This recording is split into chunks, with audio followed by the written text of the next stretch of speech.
Matapos ngang tuluyang napatay nga nitong si Tanggol, ang mga magulang nga nitong si Rocky Boy ay hindi ito makakapayag na hindi mananagot ang sino mang may salarin sa mga ito.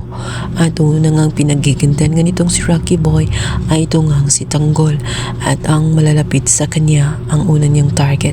Dito nga't nahuli niya itong si Punggay, kung saan malalagay nga ito sa isang kwarto kung saan matutorture ito at ipapakita pa nitong si Rocky Boy kung ano ang kanyang malagim na plano para sa kanya. Nanginginig na sa takot itong si Punggay.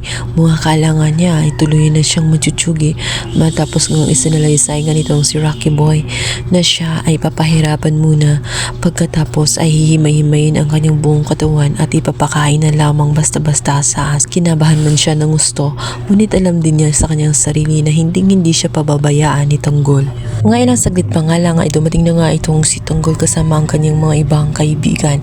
Matapos nga mamatay niya itong si Divina, agad naman niyang pinuntarya itong si Rocky Boy matapos nga mabalitaan na si Punggay ay nasa kanya at nasa alanganing sitwasyon.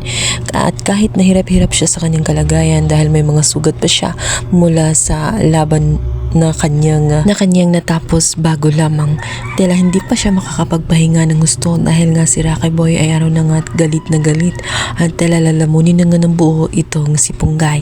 At maya-maya nga ay dumating na nga ang inaantay nitong si Rocky Boy, kung saan isang malagim na paghaharap nga ang nangyari, kung saan parehas na matapang at nagamit pa nga ng naturang chinso, kung saan sila ay nag-aagawan pa nga. At kahit nga si Tanggol ay nanghihina na, hindi pa rin siya padagdaig pagdating kay Rocky Boy.